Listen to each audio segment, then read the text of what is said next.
our country's history, Flight Lieutenant General Rawlings. My name is Mensah Opoku. In a bit, we'll take a break. When I come back, I'll introduce my guest and the major stories as captured by the leading news portals in the country.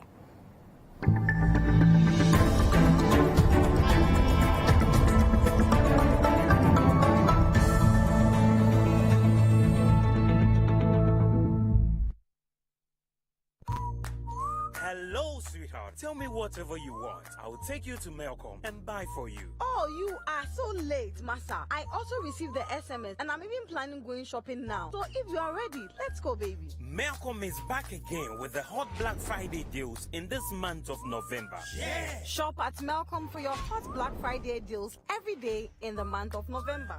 Ranging from supermarkets, household, furniture, groceries, electronics. In fact, there are thousands of these hot deals in any Melcom shop nationwide. Melcom Black Friday. It's simply unbeatable. But remember, terms and conditions apply. Melcom, where Ghana shops.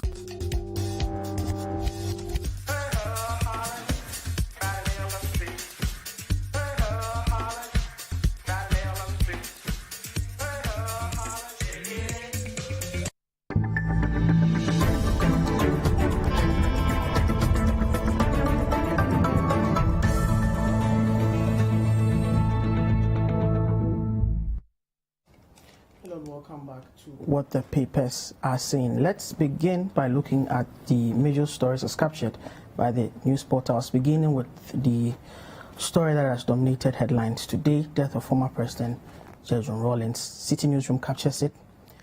Government will give Rawlings befitting state burial, this according to President Adonoo Akufo-Addo. Mahama suspends Ashanti Regional Campaign tour over Rawlings' death. Minority MPs suspend campaign activities over death of Rawlings. Kufuor George, where other African leaders pay tribute to Rawlings. To other stories, Rawlings, Akufo-Addo declares 7 days of national mourning, flags to fly at half-mast. CitiNewsroom.com are other stories that we'll be discussing on the program. EC assures Ghanaians of transparent elections. Election 2020, Mahama promises free fertilizer for cocoa farmers. NPP's track record will bring us victory in Auditor-General, Nilante Banaman. Domelevo others spent 3.3 million on foreign travels. That's according to a report from the Audit Service Board, commissioned by the Audit Service Board. To the Daily Graphic, enhanced contact tracing back, testing labs to be reactivated.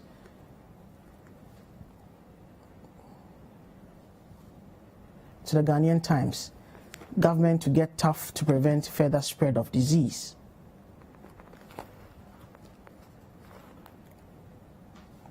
To the Daily Graphic once more, election-related stories, rejected ballots, potential third force. That's the question the Daily Graphic asks.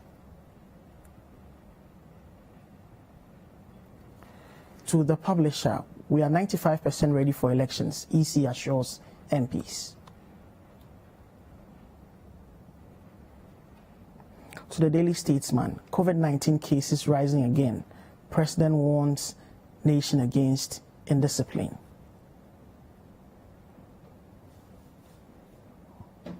To Daily Statesman once again, MPP is for all. Baumia shouts down NDC propaganda. A national security meets ahead of December 7th.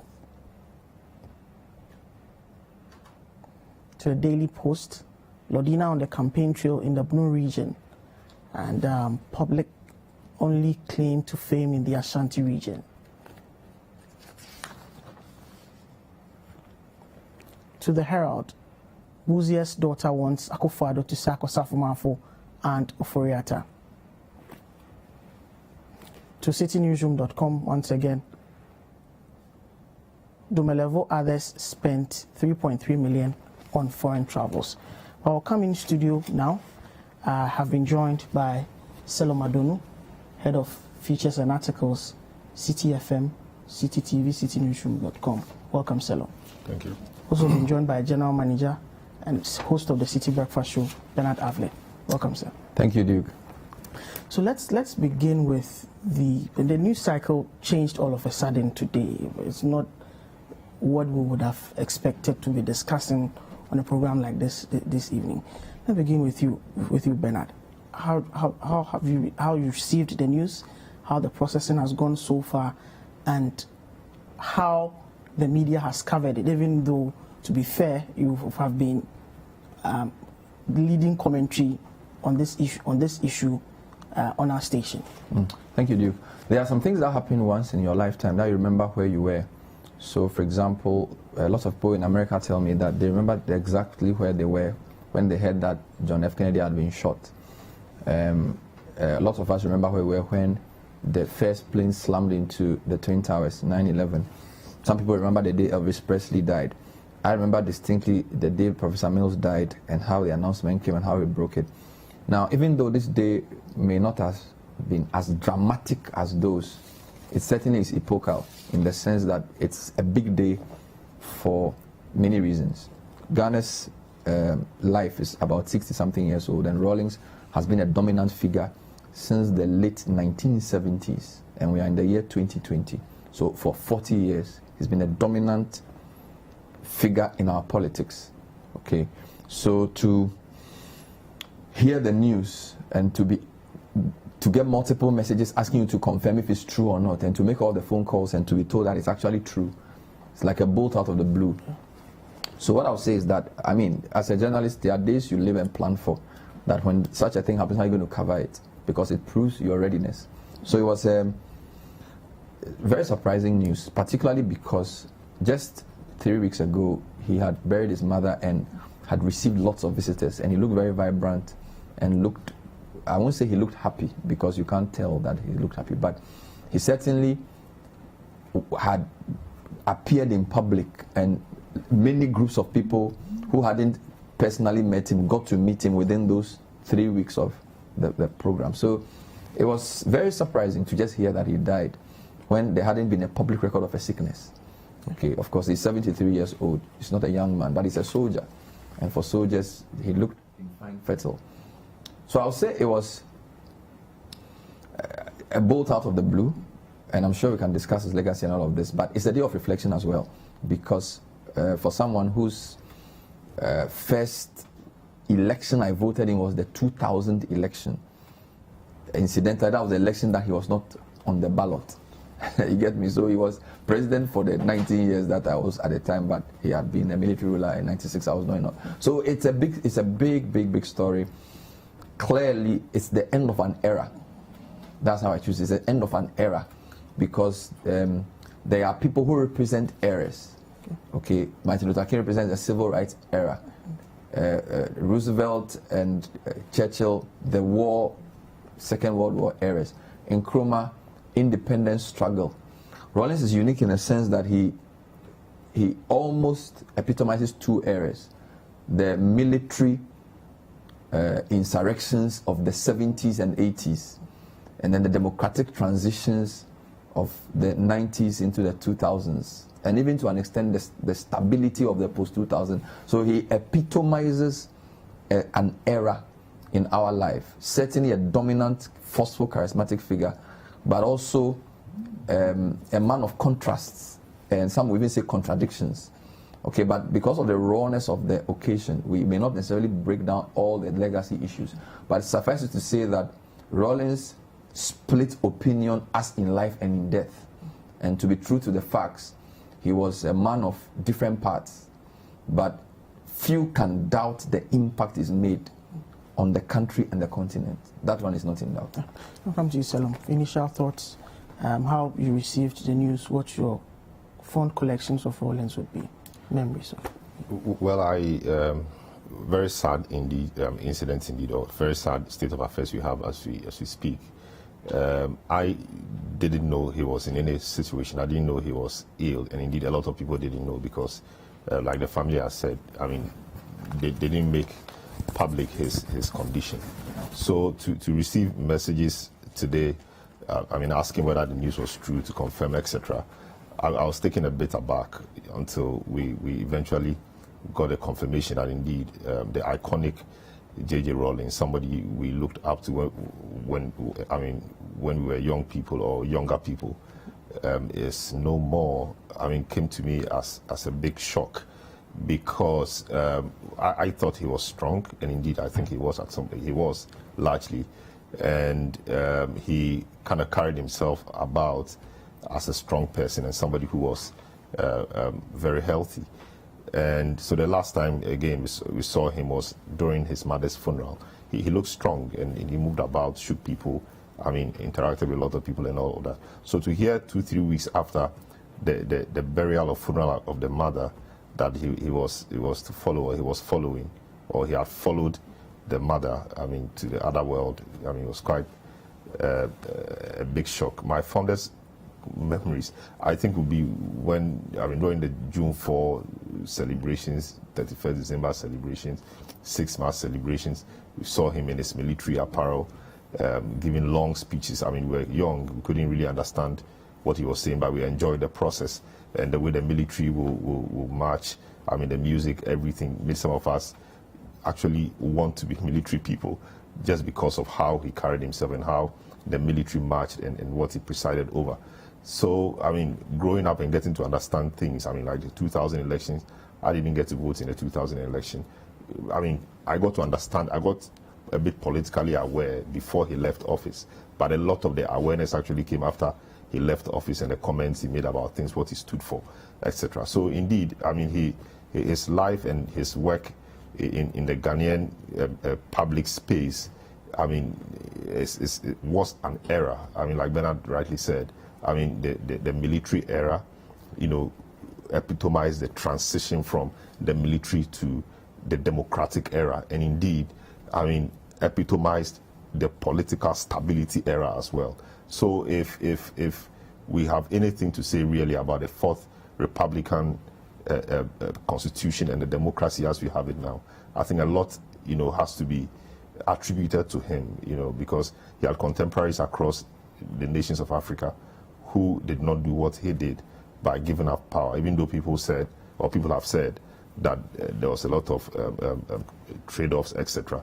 But what is important is that we're able to transition from that military regime to a democratic regime. He won an election democratically, and when it was time for him to move on, after serving the 2 terms given by the Constitution, he moved on and became, a private citizen like any other person, and contributing his quota to national development in ways that not everybody would agree. In the manner he dealt with things, not everybody would agree.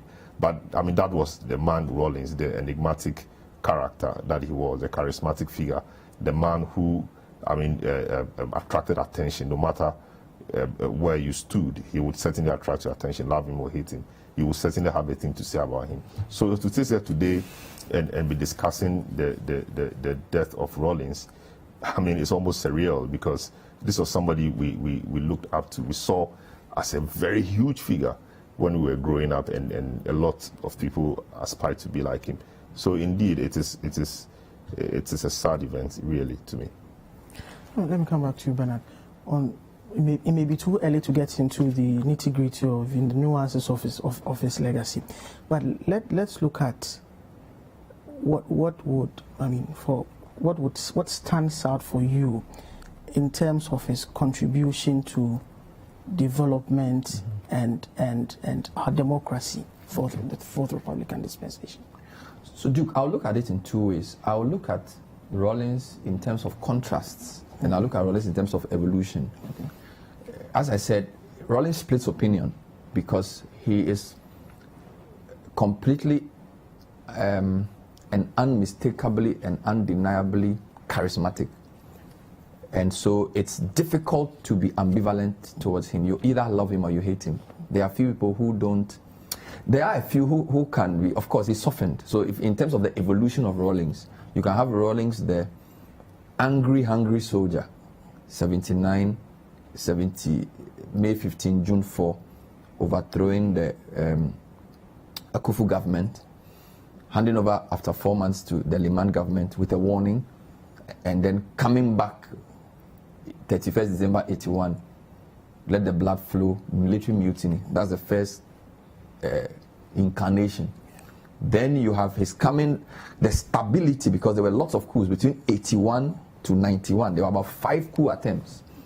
Okay, a period where within that period, he strengthened himself. That was where a lot of people disappeared. It was a reign, some people call it a reign of terror between 81 and the 90s.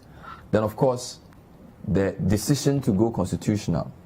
All right, so the second part of his 19 years, the Constitutive Assembly, democracy comes in. Then he wins 92 elections. So it's 2 coup d'etats, 2 elections. Okay, some say the first coup d'etat was justified, some say the second was not. Ironically, the first coup d'etat was short-lived, the second one was longer in terms of how long he reigned. Then your first election, 92, the MPP said it was a boycott, the parliamentary, then 96, both landslide victories. So that's the way you see. So then he evolves into the democratic president who hands over power. So for some, it's an example of how dictators, military oppression of media and all of that in the 80s all the way to the early 90s. And then for some, he epitomizes magnanimity, as Selorm said, of handing over power first in his class of leaders who did that, because a lot of Nigerian leaders did not do that. All right. Then you have the post-power Rawlings, 2000 to 2012, where in the first 8 years of Kufuor, he was booming with all the opposition to the Kufuor government, called for positive defiance, arrested. Then you have Mills becomes president, Rawlings goes after him as well, okay, with all the things Ahoy writes about. And then Mills's death, 2012, Mahama becomes president. We begin to see the final era where he's softer, be more statesmanly, culminating in what Nana Akufo-Addo said today, that he's had a tempestuous relationship with him, but suffice to say that in the last few years, we found value in each other. I think that epitomizes the whole thing. So he's evolved from this hungry, angry soldier to this almost doting, loving, white-haired man who cracks jokes for everybody to see. Okay, so that's in terms of evolution. In terms of contrast, again, Rawlings is someone who some people say was the worst example of how not to govern in his earlier parts, because there were disappearances. There are people we know generals were killed under his watch. Okay, so there are people who were orphaned because of his rule. Yet the democracy we enjoy, the stability we have from 92 to today, is partly because under his leadership, he set in motion what then became our fourth republic and became its first president. So in that sense, he's bequeathed us a quarter of a century of stability, which many of our neighbors do not have. So some argue that was the price to pay or collateral damage for the stability of that's what I'm saying. democracy. That's what I'm saying. That Rawlings splits opinion, and I know you cannot. It's not, you can't. Measuring somebody's life is not like putting 3 and 4 together and getting -5 or whatever. It's not like that. What I'm saying is that there are things that he would obviously be blamed for, and there are things that he will obviously be praised for. It depends on your personal relationship with that and your emphasis. Okay, so some people choose to look at the good and some people choose to look at the bad. And of course, there's also this whole idea that you don't speak evil of the dead, but we also have to be true to history, that some people suffered because of his rule, and he's been questioned about that, and he's admitted in some of the interviews that there were excesses. And I think we have to be true to all of that.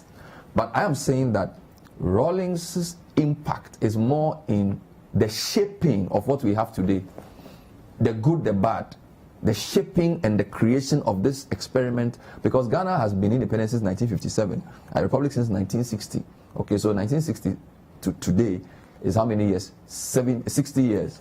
All right, 60 years, 63 years. He's been in charge of this country for about a third of that. So in terms of the nation formation in the modern era, so there's the Nkrumah era, there's the coup era, there's the Rawlings era. All right, so he's been. And the contrast of Ghana, where in some sense Ghana is a shining star, in another sense Ghana is the underperforming, is epitomized by his life. So he has contrasts. And I feel that's how we should look at his legacy. Having said all of this, the human side to all of this was how less than a month after he buried his mom, 101 years old, he decides to follow her. That for me is the human part. And how, as I said, he got softer, because in covering him as well, when I started my journalism in the year 2000 at the university as a student journalist, I remember very clearly the day one of our colleagues got an interview with Rawlings for barely a minute. there was celebration in the newsroom because he had managed to get to speak to Rawlings for a minute, versus how he now gives Kweku Setiado over 2 hours of a long, rambling interview. So you get me? So the fear factor is gone now. He talks, he cracks jokes, it's easier. It's a mixed bag. But that's why I said the impact cannot be denied. Whether it tilts to the negative or positive depends on your emphasis. But we have to be grateful that we have a stable democracy partly because of his leadership. All right? Now, whether the price people paid, the disappearances and the deaths were worth what we are seeing today, it really is not for me to say. But it will be impossible to forget his contribution. And you cannot discuss our history and mention 3 names without mentioning his name. In that sense, he stands out. Welcome to you, Selorm. Impact in terms of development, our democratic growth. Well, his impact indeed cannot be denied, because for somebody who is occupied about a third of your history post-independence, you can't really write any history of Ghana without mentioning his name. And for a lot of us who are 40 and below, he occupies a very special place in our hearts. Whether you like him or not, you will not deny him a place in your heart, because he shaped our growing up. You know, when we were growing up, a lot of the things we knew were Rawlings things. And indeed, every evening you watch the news on GTV, you saw Rawlings, and you saw him dressed in his military apparel. I mean, very handsome gentleman, sometimes in dark shades, etc. You as a young person, you could not really say you were indifferent about him. You would certainly have a feeling of something for him.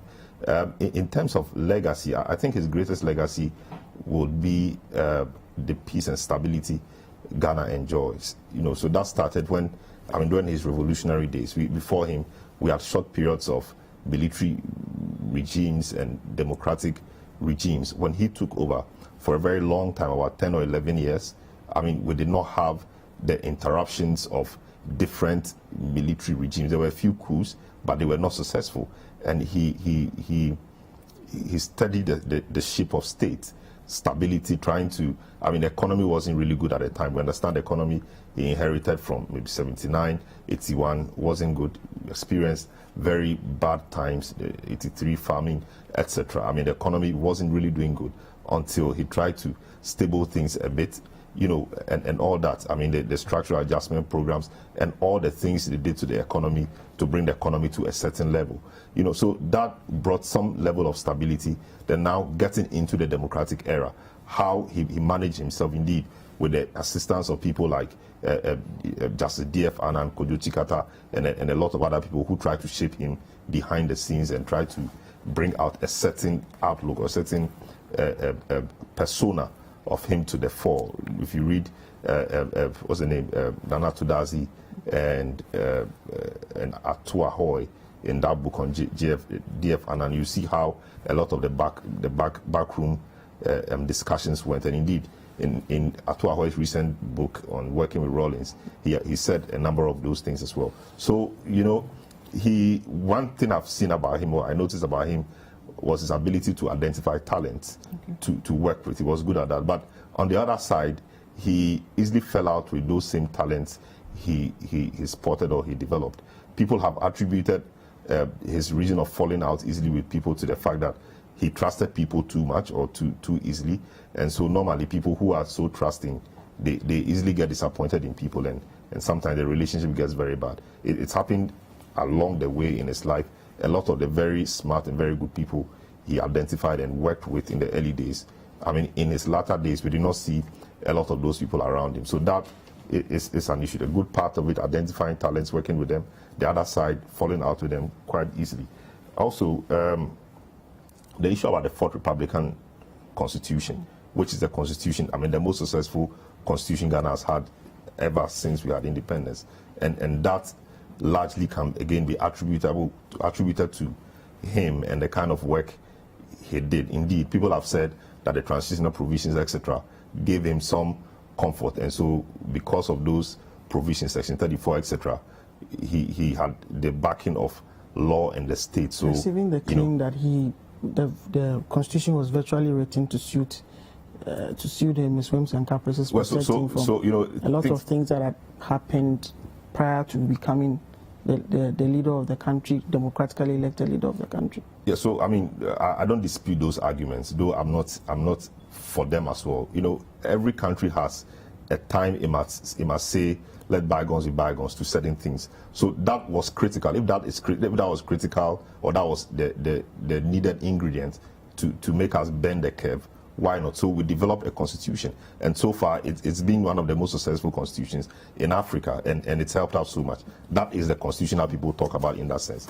Indeed, when somebody is ruled for so long as a military person, you know, a lot of things that happened in that time may be attributed to him, good or bad, and a lot of bad things happened in as much as good things also happened. So without those transitional provisions, you know, virtually or literally ousting the jurisdiction of the courts from prosecuting or from trying any matter regarding things done in those times, I'm sure it would have been a bit difficult in getting him to agree to the constitutional democracy we enjoy today. And also what it would have done was to open wounds, and a lot of people would have, I'm sure, taken to the courts to exact their own pound of flesh, etc.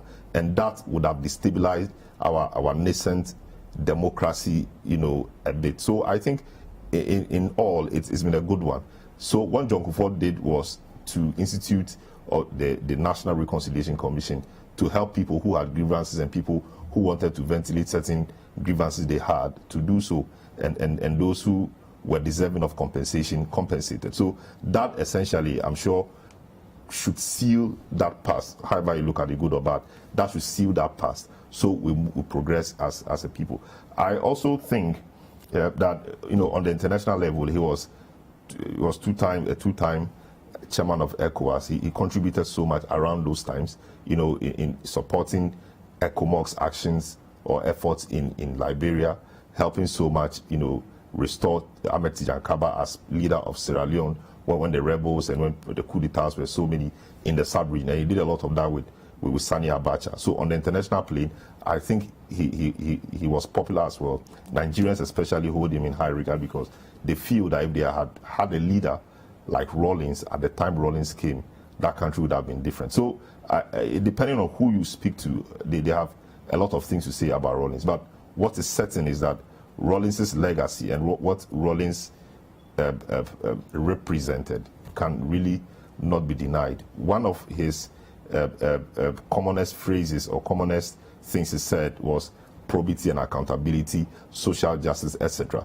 Those were ideals he stood for, and largely maybe lived, you know, by them. Others would disagree, but you can't deny the fact that he always talked about integrity, probity and accountability, social justice, equality, etc. That was the person, and he typified that so much in the kinds of dealings he had with certain people that ordinarily you may think should not come close to persons like Rawlings in terms of pedigree, were the kinds of people he was always found with, trying to give people opportunity, trying to ensure that everybody's voice was heard somewhat. You may not be happy about how about his approach, but sometimes the intention generally I thought was good. So it is really, really a big blow to Ghana, like the president said in his statement, that a big tree has fallen, and indeed Ghana is poorer for the loss.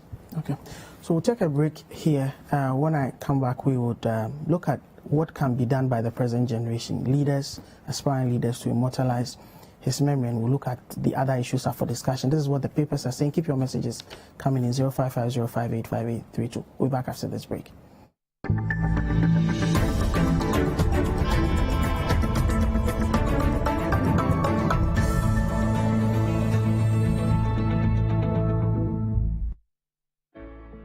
During tough times, we need a competent leader we can trust to keep us all safe.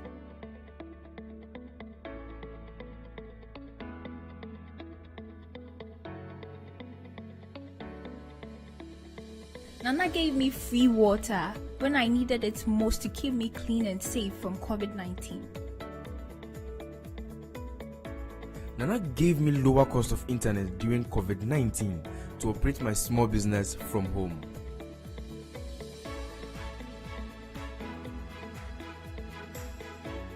Nana told us to trust him to keep our children safe from COVID-19 when we sent them back to school. Nana was right. Nana gave me free electricity in my hour of need during COVID-19. Nana told us to trust him to keep Ghana safe from COVID-19.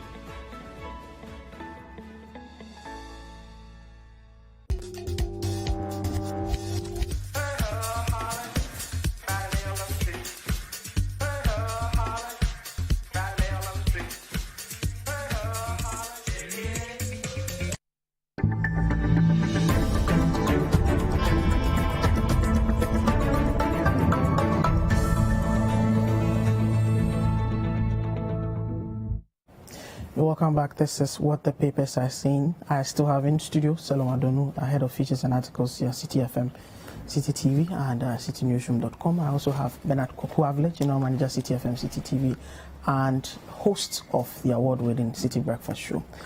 So before we went on the break, we're discussing the story or the major news item today about the death of President Rawlings, and we wrap up the conversation. I'll wrap up the conversation with a question about lessons. It's early days yet, but the lessons that can be gleaned from the current generation of leaders and aspiring leaders from the life of Judge John Rawlings.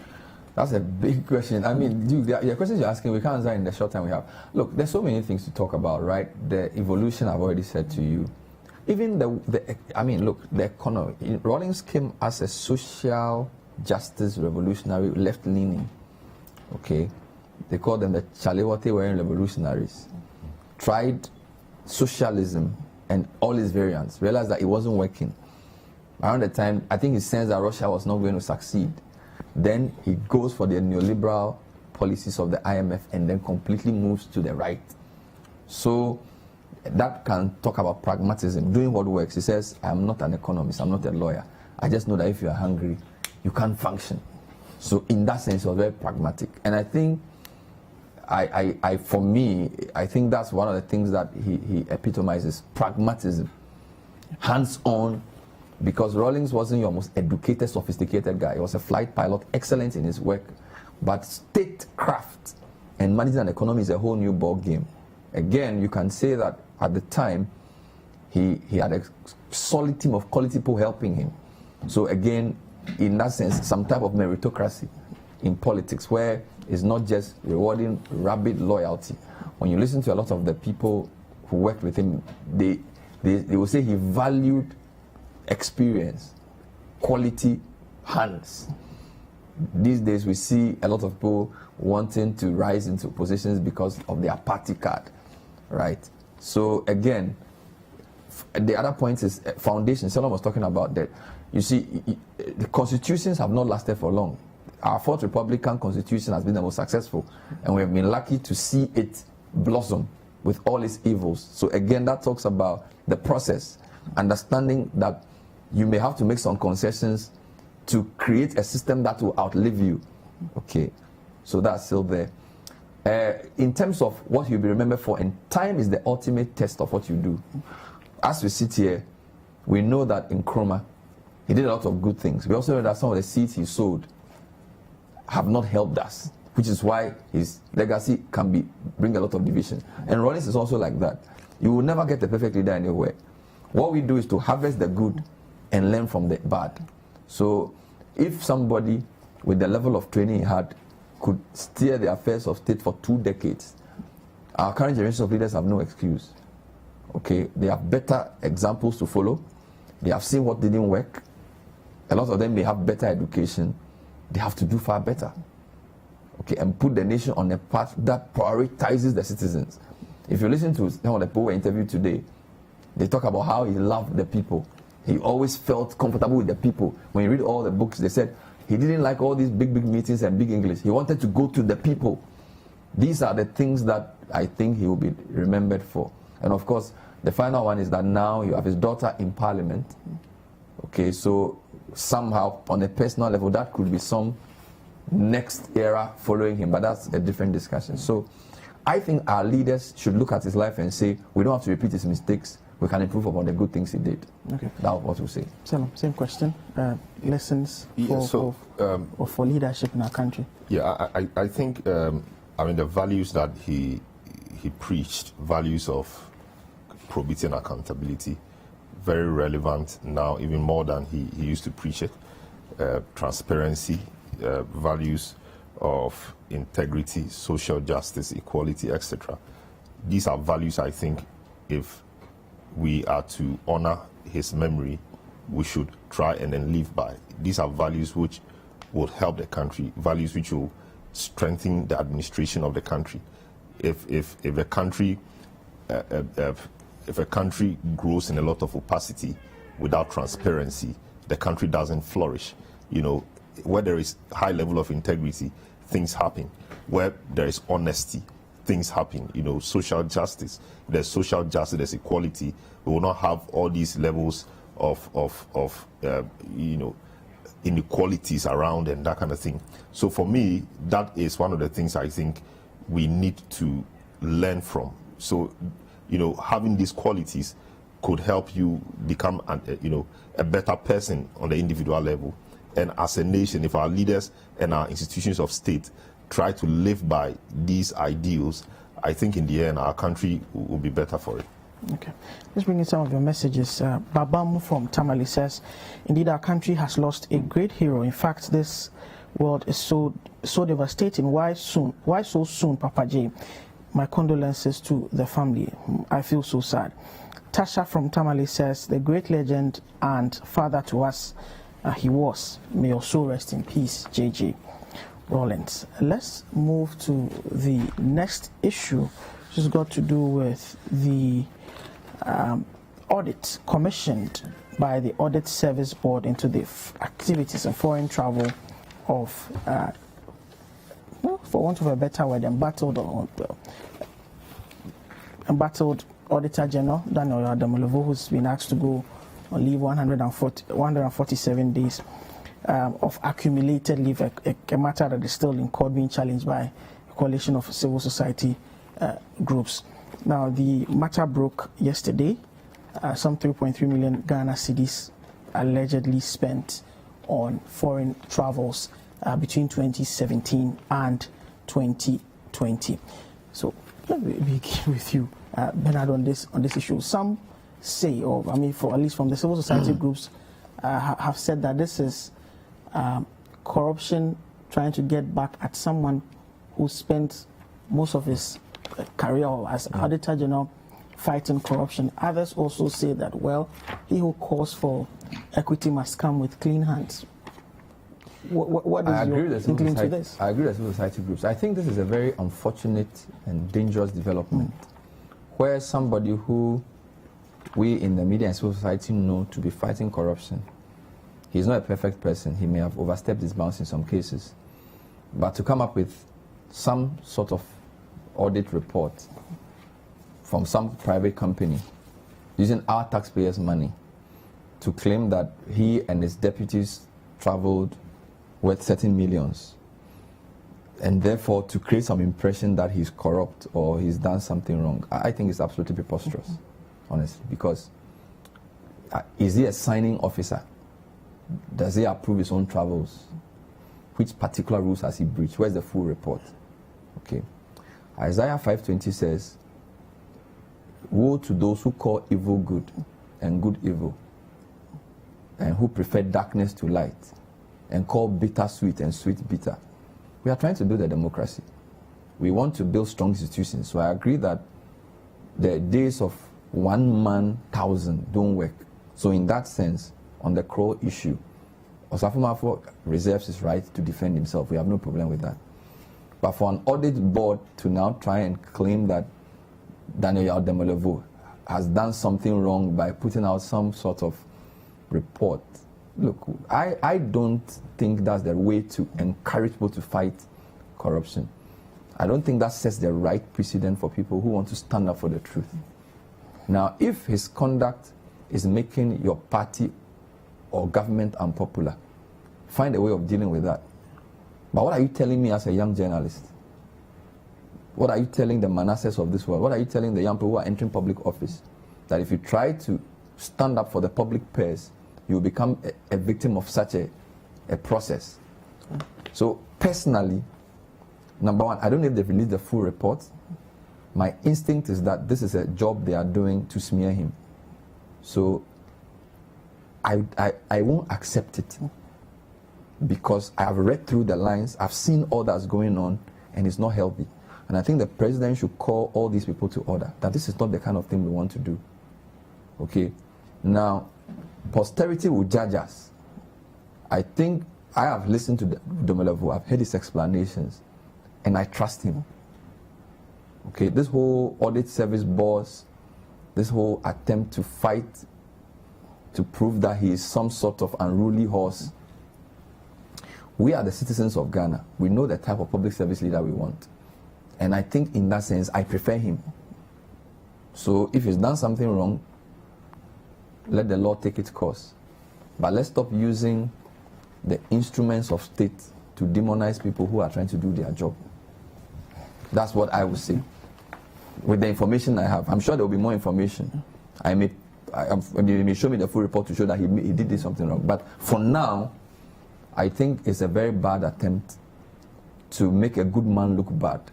And right-thinking citizens should not stand for that. Because if they finish with him, they'll come for us too. If we believe in Ghana, we cannot put any party ahead of the country. And people who strive to do the right thing, if they do it in an excess fashion, this is not the way to reward them. This is not how you build a country. This is not the future Ghana we want. So they should leave him alone. If they say he should go and leave, let him go. But stop trying to destroy his legacy by putting these stories out that they've gone to spend some money to travel here to do. Okay, it's not necessary. It's not necessary. Okay, it's not. I'll bring in Selorm here on this issue. Well, the Daniel Domelevo matter is one which is very disappointing, to say the least. We appear to keep sinking to new levels anytime matters around this issue come up. First was a railroading approach by the chairman of the Audit Service Board, to have his way with the Auditor-General. Government's posture when he started auditing the Kroll and Associates matter. And it is important to note that this board chairman, who many have seen or have suspected of masterminding all this get Domelevo out agenda, squats or works somewhere in the office of the senior minister. So if matters of Kroll come up, I mean, his approach to it, tells a lot, really. Also, where key decisions regarding the same Kroll matter was to be made, then he was asked to proceed on leave, to take his accumulated leave. When he tried to fight back, in fact, the leave days were increased. So it almost became like, if you like, safety, because it's like, if you try to fight back, we will do it more. I thought that it was unfortunate that things happen in that way. Now, his office, his deputy is now being promoted to become the acting Auditor-General, and a new deputy Auditor-General appointed. What does this mean? What does it say? You say the man is on leave. If the man is on leave, must we have the person who deputizes him to move into his office as the acting Auditor-General? And indeed, when he went for on leave, the door or the keys to his office or the lock to his office was changed. Why should that be if you did not mean to do anything beyond just asking the gentleman to go on leave? I think, again, that was unfortunate. What does this mean to fair-minded people, fair-minded Ghanaians, people who have Ghana at heart? Number one, I think that, if we consider our claim of good governance, I mean, such fair-minded people would think we are joking, because, you don't treat a person like Domelevo. There are few of those people in the system. Domelevo, Martin Amidu, for all their excesses and all the good things they do. I think they are people that the state must invest specially in protecting, because, but in all intents and purposes, they appear to epitomize what we want in our public servants. So we must protect them. But indeed, the politicians won't agree. One other thing it will also do to people who aspire, genuine people who aspire to go into public offices, they will ask themselves if it's worth it at all, fighting for Ghana, insisting that the right things be done. Is it worth it at all? When that discussion is had within a person, a good candidate, a good material for public service, and the person comes to a realization that given what is happening or has happened to Domelevu and Co., it is not a good use of the person's time, talents, etc. The person will rob the state of his skills, expertise, and abilities, and the state will be poorer for it. So I think it's unfortunate. They say that he traveled many times or unnecessarily together with, and particularly highlights personal travels to Malawi. But what does his conditions? What does his condition of service? That document they give you when you start work. What does it say?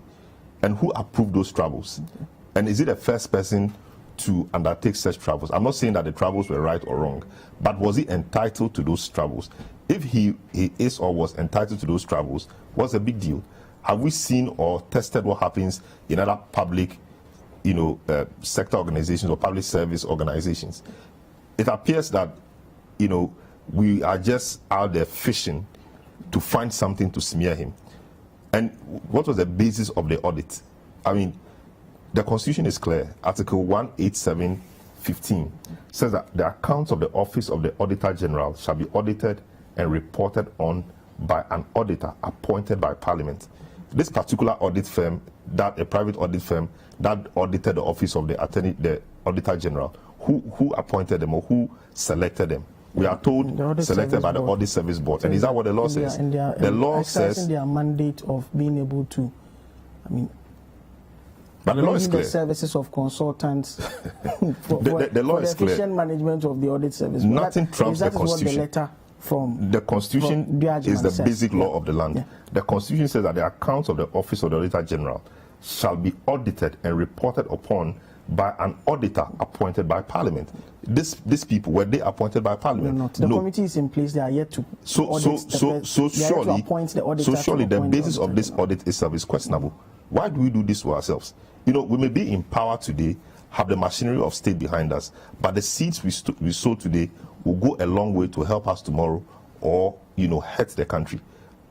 On this path, I'm not sure we are doing the right thing in respect of certain independent offices that have been, guaranteed independence by the Constitution. The Auditor General's office is one.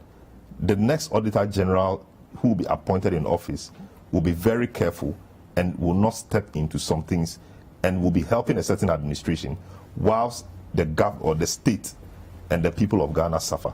I don't think it's a thing that any Ghanaian should actually encourage. It's very poor.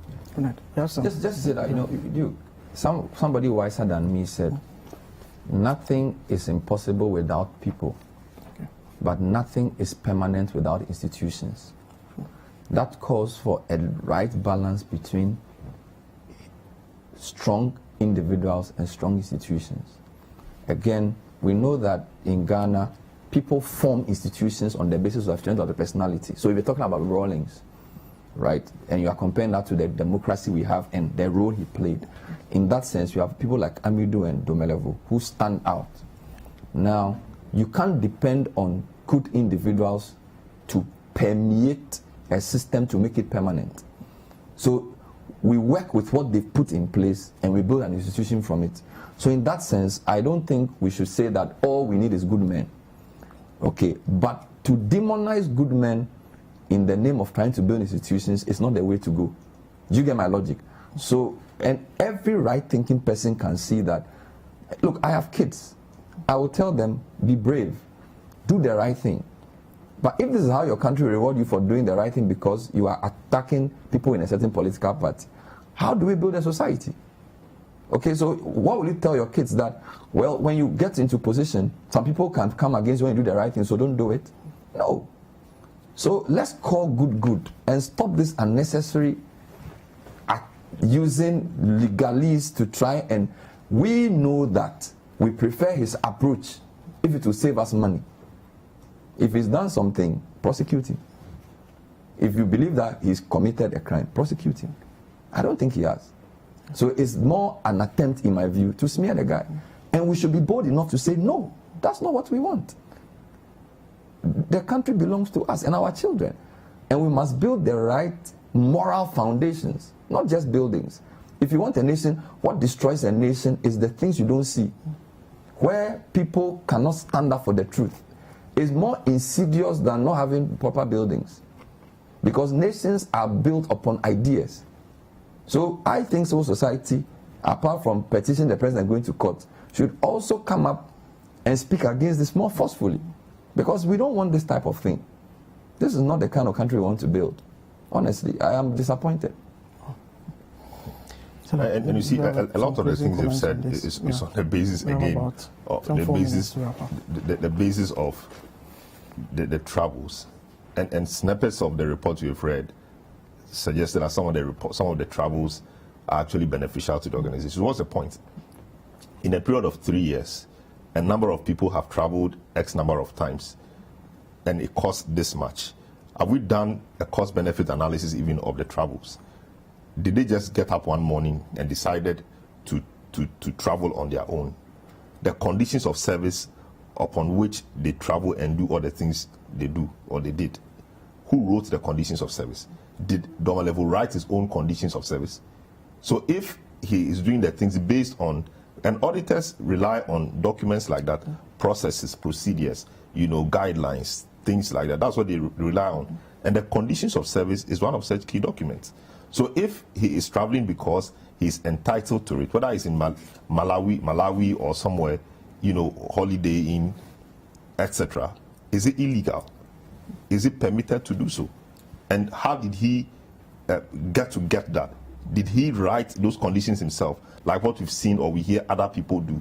There are conditions he came to meet. So if there's a general discussion about the conditions of service of certain independent constitutional bodies or institutions, let's have that discussion and let's stop smearing good old Domelevo on things like for now. What appears to everybody is that Domelevo is being chased because of certain things he has decided to do, things that the citizenry generally appears happy about, but appears the powerful people in society are not happy about. If that impression is created, it is not correct, and it is a disincentive to well-meaning people who think that public service is their place. If this is how the country treats people who have the country at heart, people supposed to be manning independent constitutional bodies, this is how they are treated, then I think it leaves much to be desired. And at this rate, Ghana may not, I don't want to say Ghana may not be worth dying for, but if somebody is called to serve in a certain office, the person will have to think twice before, because nobody wants to be taken through this process. It's disgraceful. When you key in Domelevo's name everywhere on the internet, you see these things there. This is not a legacy anybody wants to do for himself and his family. He has children, he has grandchildren perhaps, who will grow up one day to see that this is how their grandfather was treated. It is not correct. Okay, so we would move on to the last issue for discussions, got to do with the rising numbers. The president at the beginning of the week addressed the country, and key amongst them admonished Ghanaians to stick to the protocols and to prevent a second wave as is happening in other parts of the world. Subsequent to that, some political parties have responded to that, banning of health walks and among others, essentially. But Bernard, how is it? Have we relaxed the rules? Is it human behavior? What is happening? It's difficult because, you see, when you have conflicting goals, sometimes you send mixed messages. Okay. So on one hand, we want to say we are managing COVID well, and therefore, when you report it, you want to bring out the positive. So Ghana Health Service, the Ministry of Health, it's like they are doing well, we are leading, so no alarm. So you listen to the president's briefings, you listen to the press conferences, and that impression appears to be created. The unintended consequence of that is that, everything is cool. Let's just, we are winning the war against COVID. All those who died under underlying conditions. There was there's a low number of fatality rate. a lot of people are asymptomatic. These are the messages we've been told. So people are naturally relaxing. Do you get my point? Yeah. Then on the other hand, you are now trying to say, keep wearing your mask. Because the messages, they don't synchronize. That's number one. Number two, in Ghana, we always seem to think everything else applies except when politics comes into play. So if I go and slap you, I will be prosecuted. But if I slap you and I say I'm NDC or MPP, they'll say, politics. That's what we are doing. Because we close schools, we close church, we close bars, we ban political activity, but it was happening. And people were campaigning with large crowds. So what do you expect? So I think that there has to be leadership by example from all sides. We've already done registration and all these easy things because we believe that we don't want to get into a constitutional crisis irrespective of COVID. Countries have voted, that's fine. But we are seeing a rise in the numbers. What do? Let's pull back. We did a lockdown.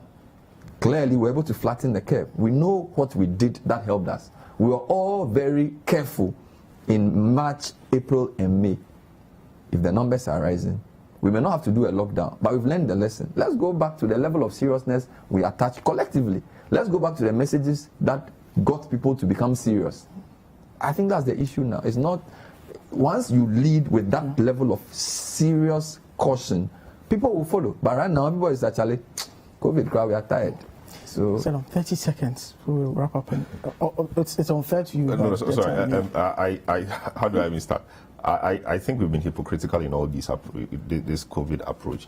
We are in a hurry to celebrate the gains, and that hurry has, like Bernard said, has made us send out, conflicting messages. In one breath, you don't do this. In another breath, you see our leaders or politicians doing same. More than 100 people should not gather anywhere. Even if they are to gather, there should be social distancing. We've seen the crowds that have followed the politicians, and because it's the politicians who are doing it, nobody is able to call them out. The MPP says that it has banned health works, etc. in Accra. I give them 2 weeks; they'll get back to it. There was an executive instrument to punish, deviant behavior in respect of this COVID-19. How many people have been punished? The law itself was not realistic. How will you catch me not wearing mask and you jail me for 3 or 5 years? It is not realistic. And it is because of such unrealistic things, that's why we've been unable to enforce the rules. And so the situation escalates. As we speak, there are over 1,500 cases in Ghana. And contact tracing largely has stopped. Largely, contact tracing has stopped. The enhanced contact tracing thing we're doing, we have stopped. They say we will start again. We hope we start. And we hope that when the figures come, we look at the figures properly and take decisions. Okay, so this last message, in fact, I have a problem with the government because of its posture towards the Auditor-General. This office must be solely independent, like the Electoral Commission. The audit board appointed by government is not necessary. That's from Collins, sending this one in from West. But it's a constitutional, it's in the Constitution, so we must amend that. Amend that. Okay. All right, so that's how we wrap up today's edition of What the Papers Are Saying. Had in studio Ben Koku Avle, General Manager Citi FM and host of Citi Breakfast Show, and Selorm Adonoo, Head of Features and Articles here at Citi FM. Citi. My name is Mensah Opoku. Keep watching Citi TV for the very best in programming.